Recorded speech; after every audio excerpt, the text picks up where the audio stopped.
मोदी जी की सरकार पर देश बेचने के गंभीर आरोप लग रहे हैं।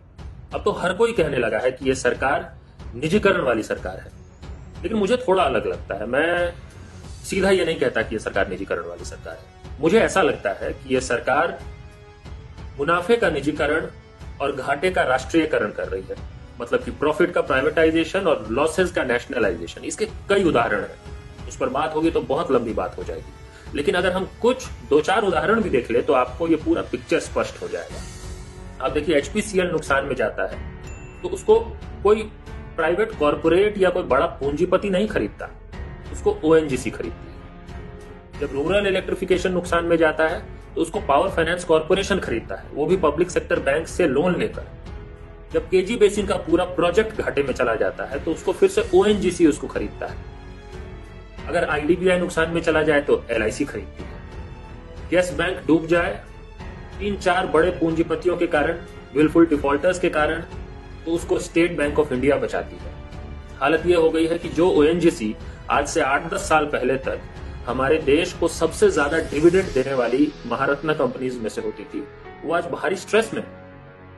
तो ये सब तो हो गया कि जहां जहां घाटा नुकसान था उसको कैसे बचाया जाता है, उसको कैसे खरीदा जाता है। और जहां जहां फायदा है, कोयले में, टेलीकॉम में, रेलवेज में, एयरपोर्ट्स में, स्टेशन, ट्रेन, बंदरगाह, बैंकों में, इन सब को ये बड़े बड़े कॉर्पोरेट्स खरीदेंगे। बड़े बड़े कॉर्पोरेट्स भी नहीं, इनके 2 लोग हैं जो इस देश को चला रहे हैं, उन्हीं के कंट्रोल में घूम फिर के सब चीज चला जाता है।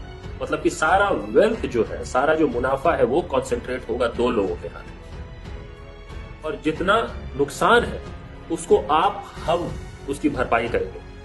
तो फिर लाजिम सी बात है कि महंगाई बढ़ेगी।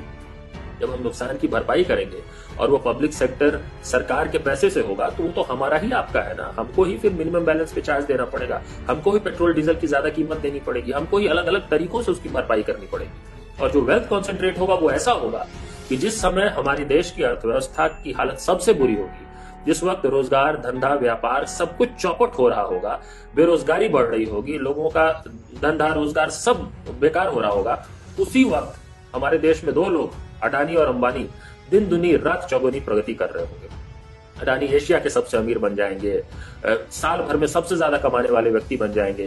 अंबानी हर क्षेत्र, हर सेक्टर्स में लगातार एक्सपैंड करते चले जाएंगे, उसी इकोनॉमी में, उसी अर्थव्यवस्था में जिसमें आप और हम 2 जून की रोटी के लिए भी संघर्ष कर रहे होंगे, जहां पे हमारी जीडीपी जो है वो -23% में चली जाएगी। उसी इकोनॉमी में ये लोग भी है। तो ये क्यों हो रहा है? वो इसलिए हो रहा है क्योंकि हमारे देश में प्रॉफिट का प्राइवेटाइजेशन और लॉस का नेशनलाइजेशन हो रहा है। ये इंपॉर्टेंट बात है। मुझे नहीं लगता कि ये सिर्फ प्राइवेटाइजेशन कर रहे हैं, मतलब सब कुछ निजी नहीं देना, नुकसान तो हमको आपको वहन करना पड़ेगा। और यही कारण है कि उसका रोजगार पे असर पड़ रहा है, सरकारी नौकरियों पे असर पड़ रहा है। क्यों भर्तियां नहीं निकाली जा रही है अलग अलग विभागों में, अलग अलग पीएसयूज में, अलग अलग बैंकों में, और क्यों आम जनता महंगाई की मार से ग्रसित है बुरी तरह से। ये सब इसी नीति का नतीजा है, इसी तरह की राजनीति का असर है जो आज आप और हम झेल रहे हैं। तो दोस्तों, जो असल बात है, देखिए, जो निचोड़ है इस पूरी बातचीत का, वो ये कि इस समय एक बहुत बड़ा संघर्ष चल रहा है हमारे देश में, 2 तरह के लोगों के बीच में। ये संघर्ष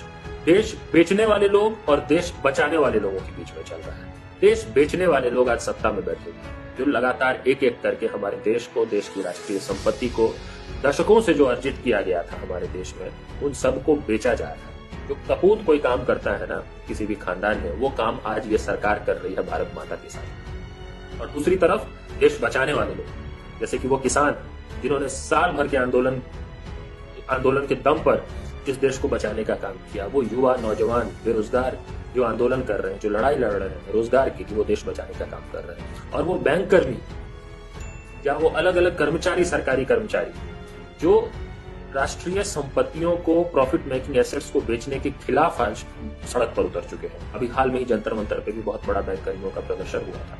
ये लोग हैं जो देश बचाने का काम कर रहे हैं। आपको भी तय करना पड़ेगा, हर भारतीय नागरिक को तय करना पड़ेगा कि आप इस बड़े संघर्ष में, इस बड़ी लड़ाई में देश बेचने वालों की तरफ है या देश बचाने वालों की तरफ।